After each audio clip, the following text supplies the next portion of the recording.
কেতিয়াবা আপুনি হয়তো এনে কথাত বা পৰিস্থিতিত কষ্ট পাব, অন্তৰত আঘাত পাব, যে যিটো পৰিস্থিতিৰ কথা আপুনি সপোনতো ভবা নাছিলে। কেতিয়াবা হয়তো এনে এটা দিন আহিব, আপোনাৰ সকলোতকৈ কাষৰ মানুহজনেও আপোনাৰ আটাইতকৈ বেছি ক্ষতি কৰিব। কেতিয়াবা আপুনি হয়তো এনে পৰিস্থিতিৰ সন্মুখীন হ'ব, যাৰ বিপদত আপুনি দুখী হৈছিল, যাৰ দুখত আপুনি দুখী হৈছিল, সেইজনে কিন্তু আপোনাৰ বিপদত আপোনালৈ পিঠি দিছে, আপোনাৰ দুখত আনন্দহে কৰিছে। সেইবাবে এটা কথা মনত ৰাখিব, আপুনি এইটো কথা বুজিব লাগিব যে এই সকলোবোৰ আমাৰ প্ৰত্যেকৰে জীৱনৰে লগৰীৰ দৰে, যিবোৰে আপোনাৰ অন্তৰখনত আঘাত দিছে, যিবোৰে আপোনাৰ অন্তৰখনক চূৰ্ণ বিচূৰ্ণ কৰি দিয়ে। এই পৃথিৱীত নিজৰ বাহিৰে আন কোনো নাই, যি সেই সময়লৈকে আপোনাৰ সংগী হৈ থাকিব। বন্ধু হিচাপে, আপোন হিচাপে, শুভাকাংক্ষী হিচাপে, দিনৰ শেষত মাথো আপুনিয়ে আপোনাৰ সকলো। এজনী ছোৱালীয়ে তাইৰ দেউতাকক কিয় ইমান বেছি ভাল পায় জানেনে? কাৰণ তাইৰ পৃথিৱীত তাইৰ দেউতাকেই একমাত্ৰ পুৰুষ, যিজনে তাইক কেতিয়াও কষ্ট নিদিয়ে। ছোৱালীজনীৰ প্ৰথম হিৰো, যিজনে তাইক ইমানখিনি মৰম যত্ন লয় যে আনৰ পৰা আৰু একোৱেই প্ৰয়োজন নহয়। দেউতাকজনেই এনে এজন পুৰুষ, যিজনে তাইক চিৰদিন নিজতকৈও বেছি ভাল পায়। তাই সদায় দেউতাকৰ ৰাজকন্যা হৈ থাকে, আৰু যিজনে তাইৰ ৰাজকন্যাৰ হকে গোটেই দুনিয়াৰ সৈতে যুঁজিবলৈ সাজু থাকে। নিজকে আনৰ ওচৰত মূল্যহীন কৰি পেলাইছে। কোনোবাই মাত এটা দিলেই নিজৰ কাম বন সকলো এৰি তেওঁৰ প্ৰতি সম্পূৰ্ণ গুৰুত্ব দিয়ে নেকি আপুনি? ভাবে নেকি তেওঁ নতুবা বেয়া পাব যদি গুৰুত্ব কমাই দিয়ে?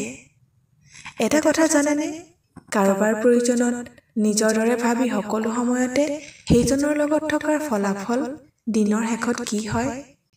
আপুনিহে সস্তা আৰু মূল্যহীন হৈ পৰে সকলোৰে ওচৰত। আপুনি যাক প্ৰকৃত বন্ধু বুলি ভাবে, সেইজনে আপোনাক তেনেকুৱা একো বুলিয়েই নাভাবে।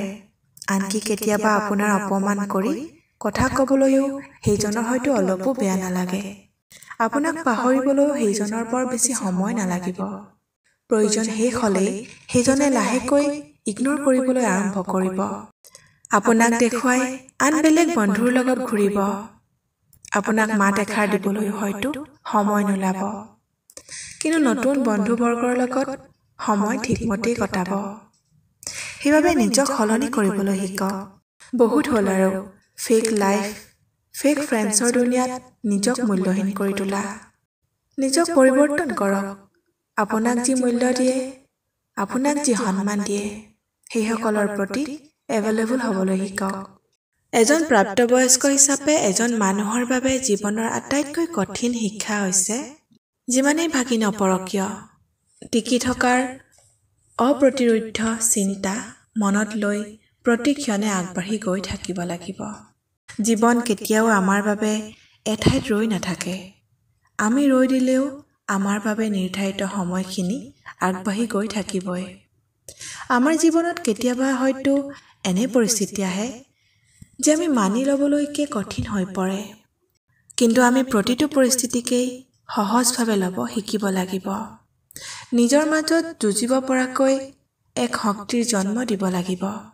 বাস্তৱ জীৱনত এই কঠিন বাস্তৱতাৰ লগত যুঁজিবলৈ এই শক্তিক জগাই তুলিলে আমি নিজকে প্ৰতিদিনে নতুনকৈ জি উঠাৰ বাবে তৈয়াৰ কৰিব পাৰিম। কোনোৱে যেতিয়া আপোনাক ভাল পায়, সেয়া আপুনি নিশ্চয়কৈ দেখা পাবই। ভালপোৱা দেখা পোৱা যায়, ধৰিব পৰা যায়। এফৰ্ট, প্ৰায়ৰিটি, স্পেচিয়েলিটি, কেয়াৰ, এইবোৰৰ মাজতে আপুনি আপোনাৰ প্ৰতি থকা ভালপোৱাক দেখা পাবই।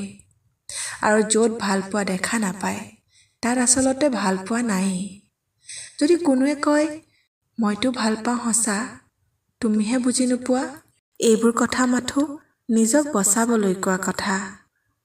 কিছু সান্তনা মাত্ৰ। ভালপোৱা, যত্ন, সন্মান, এইবোৰ আনজনৰ আপোনাৰ প্ৰতি থকা আচৰণ আৰু আপোনাৰ লগত কৰা ব্যৱহাৰতে সুন্দৰকৈ ওলাই যায়।